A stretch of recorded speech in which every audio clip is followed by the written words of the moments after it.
참고로 말하지만 정용실의 뉴스 브런치를 들어요. I just wanna fight with everyone else. Your masquerade.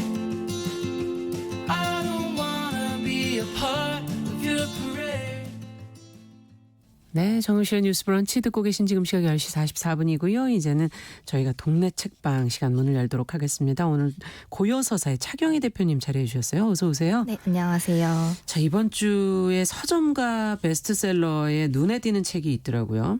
동네 책방 코너에서 3월에였나? 네. 그때 소개했던 책이었죠? 네, 맞습니다. 음. 그 성폭행으로 유죄 판결을 받고 수감 중인 안희정 전 도지사의 모친상에 정계 인사들이 조문을 하고 화환을 보내는 이 지금 상황에 대해서 비판의 목소리가 높은데요. 네. 이런 비판의 목소리가 책 김지은입니다를 구매하는 움직임으로 이어지고 있습니다. 그 지난 3월 중순에 출간돼서 꽤 화제가 됐던 책인데 바로 안희정 전 지사의 성폭행을 고발한 그 전 비서였던 김지은 씨의 회고록인데요. 네. 성폭행 고발뿐 아니라 안희정 전 지사와 그 주변의 수직적 강압적 위계구조에 대한 고발 그리고 미투 당사자로서 겪은 피해와 고충이 고스란히 담겨 있는 책인데요.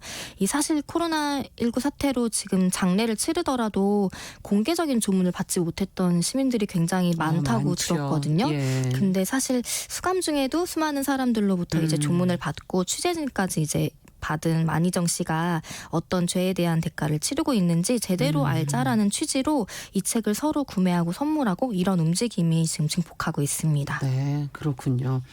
뭐 자극적인 고발보다는 김지은 씨 개인의 어떤 내밀한 이야기가 많이 있어서 또 예상과 좀 달랐다 이 책은 그렇게 표현을 했었잖아요, 저희가. 네, 맞습니다.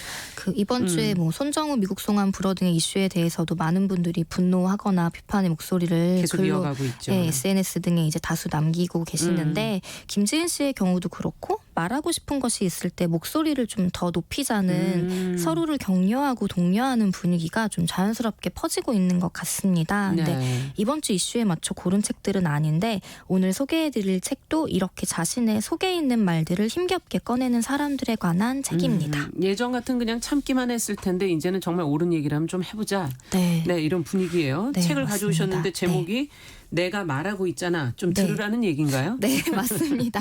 여기 정용준 작가의 네. 책인데요. 네, 마치 여기 내가 있잖아. 내가 지금 말하고 있어. 들어봐. 뭐 이런 느낌의 느낌이네요. 제목인데 네. 정용준 작가의 신작 장편 소설이고요. 그 말을 더듬는 14살 소년이 언어 교정원에 다니며 겪는 일들을 담아낸 소설입니다. 아. 이 소년이 다니는 스프링 언어 교정원에는 저마다의 이유로 말더듬증이나 실어증을 겪고 있는 사람들이 모여 있는데요. 네. 이 교정원은 나름의 독특한 프로그램을 운영하고 있습니다. 그중 하나가 이름 짓기인데 모두에게 마음속 이야기를 솔직하게 적는 노트가 하나씩 있는데요. 네. 이 교정원 원장이 이 노트의 글들을 읽고 주기적으로 사람들의 별명을 바꿔주는데 그 별명은 이 사람들이 가장 발음하기 어려워하거나 그 두려워하는 단어들을 별명으로 지어줍니다. 그래서 이 소설에서 소년과 주변 사람들 이름이 자꾸 바뀌는데요. 참 힘들겠네요. 읽으시는 분들. 헷갈릴 수도 좀 있는데 메모하시면서 네, 읽으셔야겠네. 근데 그 이유들이 이제 다들 등장을 해서 그렇게 어렵지는 않고 소년의 경우 처음에는 무연이었다가 24번으로 바뀌고 마지막에는 이제 용복이라는 이름으로 불립니다. 야, 근데 이건 상상하지 못했던 그런 내용이라서 네, 맞습니다. 재밌다. 근데 어떤 의미가 있는 단어들이 그 이름으로 나오게 되는 건지 네. 궁금해요. 사실 의미가 있는 이제 소설의 전개에 따라 이름이 바뀌기도 하는데 네. 무연 같은 경우에는 소년이 다니는 무연중학교에서 따온 이름인데 이 소년이 어느 자리에서든 자기소개를 하는 두려움이 있잖아요. 자기는 이제 말을 더듬기 때문에 그래서 나는 뭐 무연중학교 누구입니다라고 할 때 이 무연을 발음하지 못하는 이유 때문에 붙은 이름이었고 24번은 소년의 학급 번호인데요. 이 학급 번호가 두려운 이유는 소년의 국어를 가르치는 선생이 이 소년을 수업 시간마다 불러일으켜서 교과서 읽기를 꼭 강제로 시키는데 말을 더듬어도 마치 배려하는 것처럼 천천히 똑바로 읽으라고는 하지만 친구들이 막 키득키득대고 비웃어도 그냥 두는 거죠. 근데 더 나쁜 건 이 소년을 이름으로 부르는 게 아니라 꼭 번호를 불러서 마치 내가 너를 일부러 시킨 게 아니야라는 이런 식의 이제 인물이 등장을 하는데 그래서 소녀는 24번이라고 불릴 때마다 굉장히 이제 공포를 아니 느끼는. 이거는 말을 안 더듬어도 수업 시간에 번호 불러서 읽으라 네. 그러면 더듬거리잖아요. 맞습니다. 예. 좀 이 소년에 대해서 읽다 보면 안타까운 마음들이 좀 많이 드는 이야기들이 그러네요. 나오는데 대표적인 게 이제 국어 선생에 대한 이야기였고 마지막 이름이 용복은 이 소설의 결말과 연관된 부분이라서 한번 직접 읽어보시면 알 수 있으실 거예요. 얘기를 안 해주시는데 뭐 사람 이름인데 느낌이 네. 읽어봐야지 알 것 같네요. 네.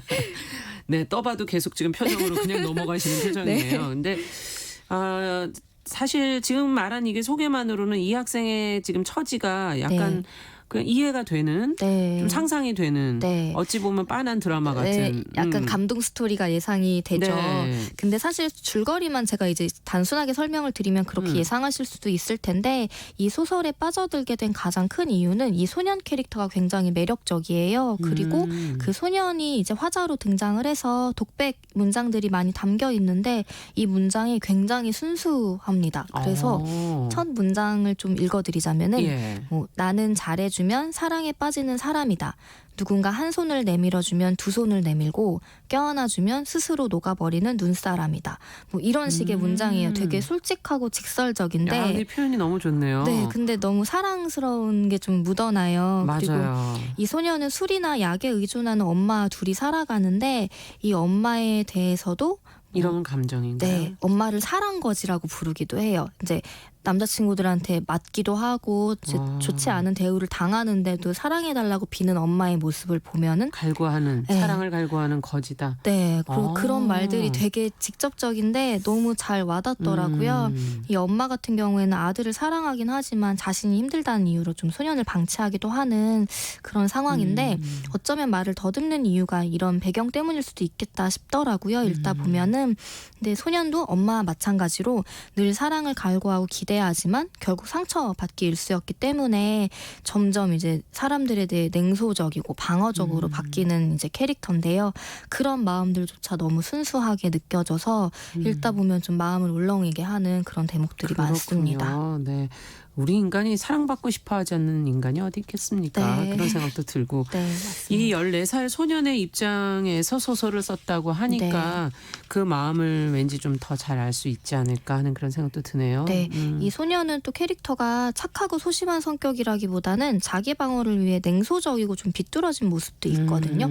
그리고 그 엄마의 남자친구를 쓰레기라고 불러요. 그래서 그 남자친구와 엄마에 대해서 원망과 분노도 굉장히 솔직하게 얘기를 하고 그리고 사람들이 따뜻하게 대해주는 걸 오히려 경계하는 그 냉소가 좀 유머러스하게 담겨 있거든요. 그래서 사실 그건 상처에서 비롯된 걸 수도 네, 있는데요. 그래서 그런 것들을 좀 더 소설의 매력으로 좀 부각을 시켜주기도 하는데 이 책 내가 말하고 있잖아를 읽다 보면은 이 정영준 작가가 40에 가까운 나이거든요. 그렇군요. 어떻게 이렇게 10대 소년의 마음을 40의 나이에 가까운 분이 잘 담아냈을까 감탄을 했는데 인터뷰에서도 그렇고 뒤에 작가의 말에서도 밝혔는데 자전적 이야기라고 하더라고요. 그래서 자신의 경험이 담겨 있다고 이제 느껴지는 만큼 정말 이제 생생한 표현들이 많은데 아마 그 당시 그러니까 이 소설의 배경인 1999년에서 2000년으로 건너오던 시기에 자신의 기억과 감정을 고스란히 불러온 게 좀 잘 느껴지기도 합니다. 그게 또 더 감동을 줄 수가 있죠. 네, 맞습니다. 자, 또 어떤 내용들이 있는지 조금 더 소설을 살펴보고 싶네요. 네, 이 소설에는 소년의 이야기 말고도 교정원에 다니는 사람들의 여러 사연도 등장을 하는데요. 네. 그 중에서 좀 인상적인 내용이 있었어요. 이제 한 할머니의 이야기인데 할머니한테 아들이 하나 있었고 아들도 말더듬증이 있었는데 그 완전 이제 오래전이잖아요. 그 당시에는 이 말을 더듬는 게 귀신이 들러붙은 거라고 사람들이 맞아요. 생각을 네. 해서 무당을 해서 구슬하거나 안수기도를 받는데 그게 굉장히 폭력적인 행위인 거죠. 아들이 그래서 다치기도 하고 막 바다에 담그기도 하고 막 이런 얘기들이 나오는데 이 엄마는 그럼에도 그런 방법에 매달릴 수밖에 없었던 간절함이 있었다. 근데 그것 때문에 아들을 잃었다고 생각을 하는 할머니인 거예요. 근데 이제 할머니가 이 어린 소년을 자기 아들이라고 착각을 해서 처음 만났을 때부터 이제 뭐 계피맛 사탕을 준다거나 마음을 주는 거네요. 아들처럼 대하니까 예. 이 소년도 할머니가 자기를 그렇게 착각한다는 건 아는데 마음이 복잡한 한편으로는 어쩌면 이 엄마가 자신에 대해서 하는 사랑의 방법도 할머니와 좀 비슷한 면이 있지 않나? 이런 식으로 좀 이해를 하는 계기가 되기도 합니다. 네. 어쨌든 그 교정원 말 더듬는 것을 고쳐주는 그 교정원에 모인 사람들의 이야기가 이 통해서 이제 네. 소년의 마음을 이리저리 저희가 좀 들여다볼 네. 수 있는 게 아닌가 하는 맞습니다. 생각도 드네요. 예. 네.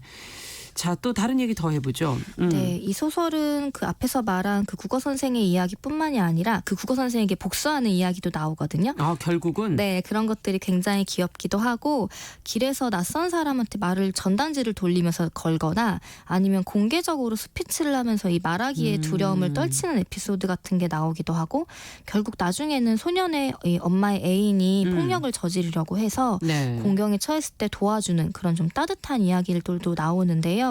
그런 냉소적인 인물들이 굉장히 많이 등장하는데 읽고 나면 마음이 좀 따뜻해지는 좀 신기한 경험을 할 수 있기도 합니다. 네, 그렇군요.